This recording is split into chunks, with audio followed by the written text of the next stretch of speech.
Bom dia, segundo técnico em química. Como é que vocês estão? Tudo bem? Vamos lá. Etapas da indústria petroquímica, parte 4, né? Nós vamos falar da primeira etapa dessa parte 4, né? A primeira etapa é o pré-fracionamento, tá?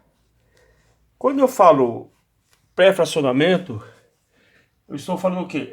Esse pré-fracionamento, ele é realizado em duas torres, né? Quando eu falo é torre de destilação, né? Em duas torres, né?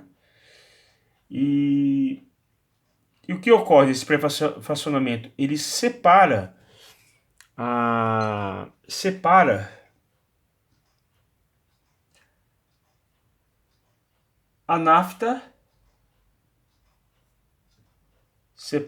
nafta, e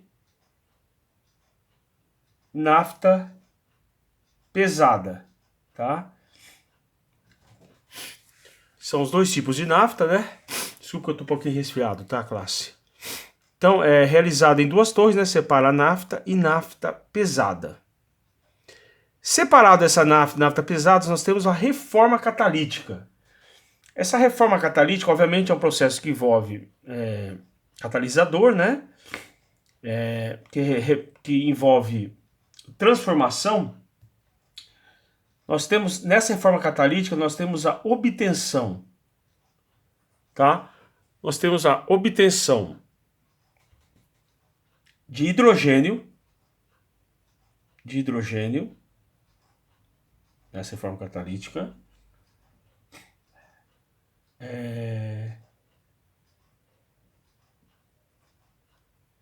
Gás combustível,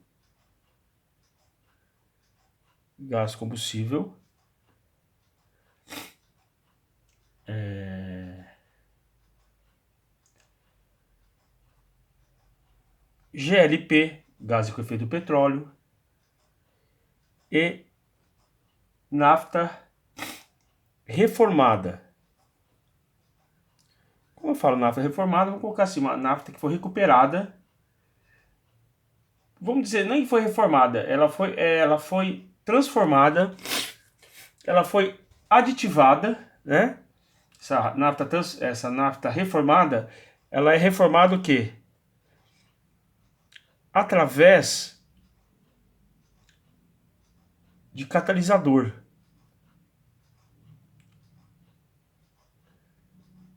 Onde esse catalisador ele aumenta a octanagem da gasolina. Vamos falar dessa octanagem. Isso é importante. O que é essa octanagem? A octanagem, ele é o quê? Um índice de resistência, tá? O índice de resistência, né? A detonação do combustível.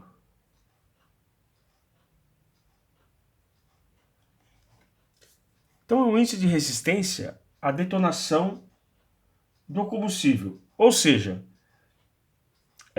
motores mais potentes. Motores mais potentes exigem maiores compressões, tá?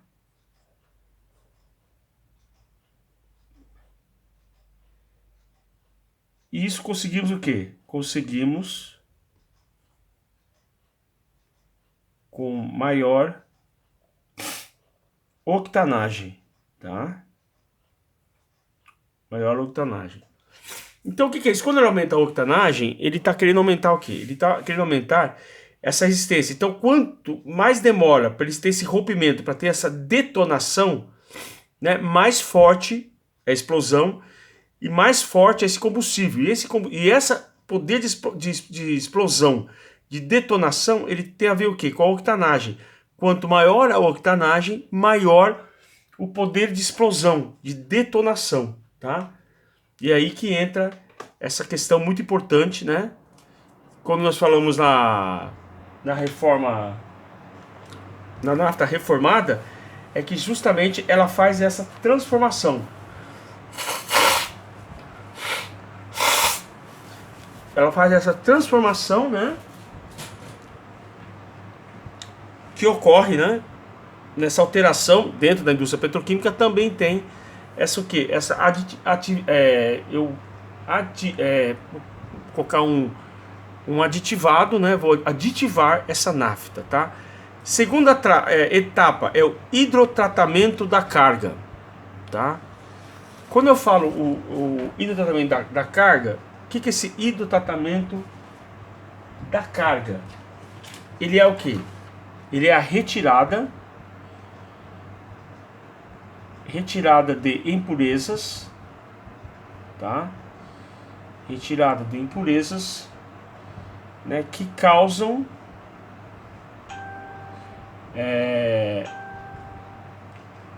o quê? Envenenamento dos catalisadores, tá?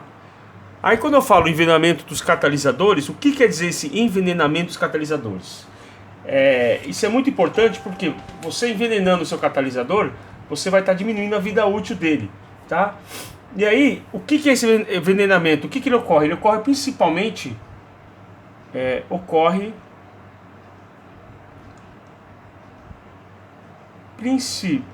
principalmente, né? Com oxigênio e metais que nós temos, né? De repente nós temos com contaminantes metais, né? E aí o que ocorre? Eles reagem, né? Vou colocar aqui. Reagem.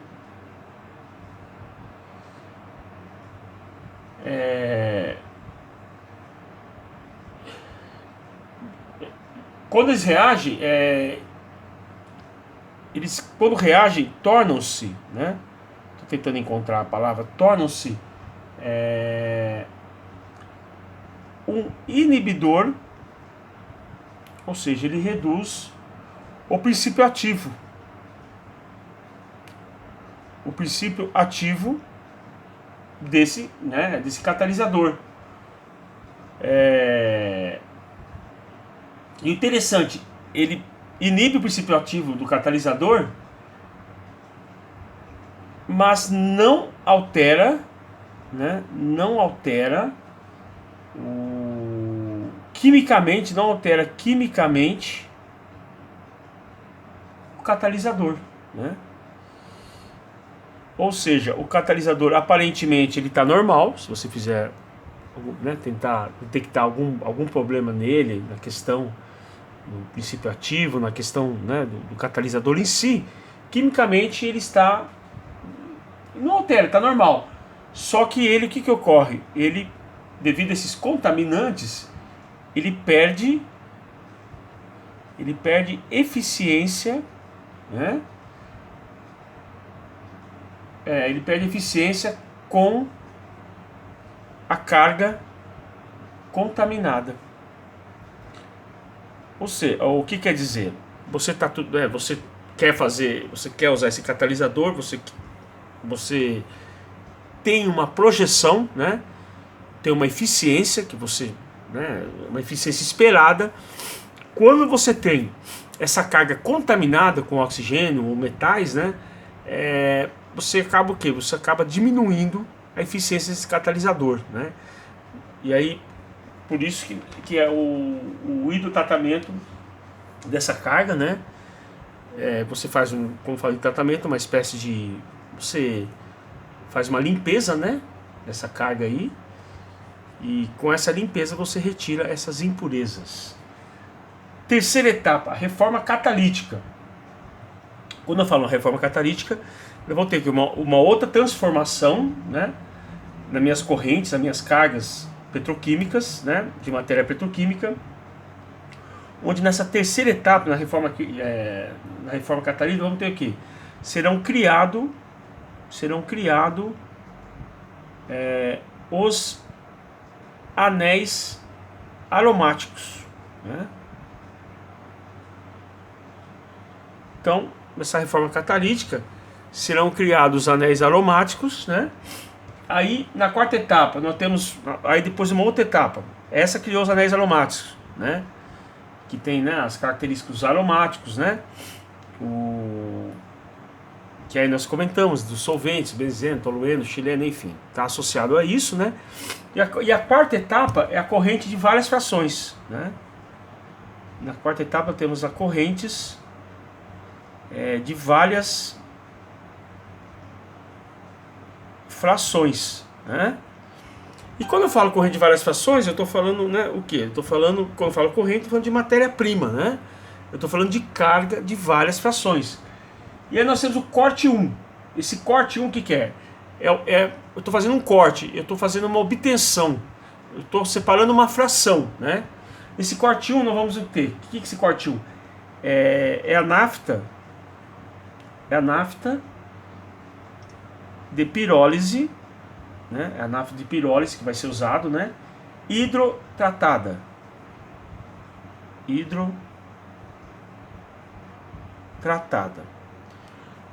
Quando eu falo hidrotratada, eu estou falando o quê? É uma pirólise sem impurezas, certo? Sem impurezas, né? E esse corte 1, ele tem correntes. O que é? Ele tem correntes e tem o quê? Ele tem cargas, né? Essa matéria tem cargas de correntes C6 a C8, tá? É o tamanho das cadeias e é o que caracteriza essas naftas, né? Essas correntes, né? Que eu estarei obtendo nesse momento, tá? Vamos lá. Depois, deixa eu mudar aqui. Depois nós temos, dentro dessa, né, continuação de processo, nós temos o quê? Nós temos um novo fracionamento, um novo corte.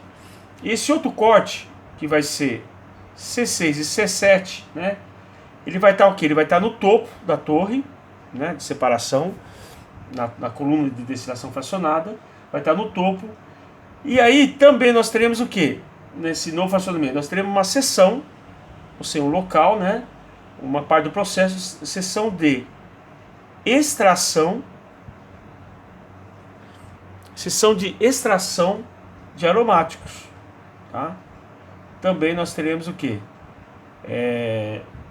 Nós vamos também extrair, né, esses aromáticos também nesse novo corte, né? Então, esse novo fracionamento, corte C6 e C7, no topo teremos seção de extração de aromáticos, né? E aí nós teremos um corte 2. Quando eu falo corte 2, eu estou falando o quê? Corte 2, eu estou falando o quê? De uma nova fração, de uma nova separação, de um novo objetivo, né? Eu quero, né? Dentro das frações eu quero uma outra parte, né? Vai ter um outro destino. Esse corte 2, eles são os C8 ou maiores, ou seja, são as frações mais pesadas, e elas vão ficar o quê? No fundo da coluna, né? E aí, nesse fundo, né, da coluna, nesse C8, carbonos com, né, cadeias, com 8 carbonos ou maiores, nesse corte, nessa separação, o que nós queremos? Nesse corte, obtemos ortoxileno, que aí, né, está dentro daquela corrente, está dentro daquilo que nós produzimos dentro, né, da matéria-prima aromática, dos produtos aromáticos, né? Então, esse corte nós teremos o ortoxileno, E também nós teremos o que? A fração, né? C9, que é, né, um pouco maior, e também estará no fundo, né? Estará no fundo dessa coluna, né? Então nós temos aqui, né, só um desenho aqui do horto chileno, né? O horto metapara. Esse é um tipo de solvente, tá? Aí nós temos uma outra parte do processo, que é o que? É a extração de aromáticos. Nessa extração de aromáticos, né, o que nós vamos ter? Nós vamos dividir ela em frações, lógico. Nós temos duas frações aí. Nessa extração de aromáticos nós temos duas frações, né? Uma fração é o extrato, nós chamamos de extrato, tá? Esse extrato, tá? Ele vai ser o quê? Ele vai ser a fração. Quando eu falo a fração, ele vai ser a parte o quê? A fração aromática. Aromática, né? Que é uma característica. E a outra é o rafinado. Nós chamamos de rafinado no processo. Que é o quê? Que é tudo que não for fração não aromática vai ser considerado o quê? Vai ser considerado o extrato, é a fração aromática, e tudo que não for aromático, fração não aromática, nós chamamos de rafinado no processo. E aí essa utilização, né? Essa utilização, esse extrato, então o extrato, esse extrato, que é a parte que você tem a fração dos aromáticos, nós vamos, o extrato ele será fracionado em colunas, né? Em colunas de destilação, tá? Coluna de destilação. E aí, nessa utilização, né? Nesse extrato nós vamos utilizar, que nós vamos separar em colunas, né? Será fracionado em colunas de destilação. Nós temos, nós separamos, né? Nós separamos o que? Nós separamos o benzeno, nós separamos em benzeno, nós separamos em tolueno, e nós separamos em mais pesados, né? Mais pesados, ou C8 ou maiores, né? Que são as cadeias carbônicas mais complexas, tá bom? E trocando a folha, aí nós temos o que? Esse rafinado, lembrando que o rafinado é o que? Rafinado é tudo aquilo que não é o aromático, né? Então desse rafinado, a parte do rafinado, nós temos três processos. O primeiro processo, ele vai o que? Essa corrente, a corrente, quando eu falo a corrente, ele vai a carga, né? A matéria-prima. Essa corrente vai para o quê? Para formulação de gasolina, tá? Essa é um. O outro processo, ele vai formar o quê? Vai formar solvente parafínico. Se fala parafínico, porque exatamente o quê? Ele não tem, né? Ele não é aromático, né? Ele não tem o anel benzênico, né? Esse solvente. Que os outros, né? Que eu falei, tolueno, benzeno, chileno, enfim, são solventes, mas são solventes aromáticos. Aí nós vamos ter solventes parafínicos, ou seja, solventes não aromáticos. E o outro processo vai ser carga para unidade de pirólise, né? Então, o que você vai pegar? Essa outra carga, né? Uma carga vai para a corrente, para a formulação de gasolina. Quando fala formulação de gasolina, é a produção de gasolina, né? O outro vai para solvente parafínico, né? Obtenção solvente. E outra carga vai para o quê? Para a unidade de pirólise, que é a pirólise que nós comentamos no começo, né? Desidrogenação, né? Você tem lá condensação, você tem aqueles processos, né? Que você... craqueamento, né? Então, dentro daqueles processos, dentro da pirólise, essa carga será destinada. A corrente C8, né? Se nós temos o que? Essa corrente C8 também, que ela é nós temos, né, dentro desse processo, que é a última parte desse processo, esse corrente C8, o que, que ele é? O que, que é constituído? Ele tem uma mistura de chilenos, né? Então nós temos uma mistura de chilenos, e aí nós temos nessa mistura de chilenos, nós temos uma unidade de recuperação. E o que, que ele vai recuperar, né? Dentro dessa, ele vai recuperar e também conseguir uma carga, né? Ele vai recuperar os parachilenos, né? Que é um dos tipos que nós temos. Quais são os chilenos? Ortometapara. Então essa corrente de C8 ela vai ser constituída por misturas de chilenos, né? E desses chilenos aí nós vamos ter uma unidade de recuperação que vai ser para obter também os parachilenos, tá bom? Então, classe, basicamente essa aí é a nossa parte 4 dentro da indústria petroquímica, é a nossa penúltima aula, né? E depois, enfim, na parte 4 e na semana que vem nós teremos a última parte, que é a parte 5, tá bom? Obrigado, bom dia.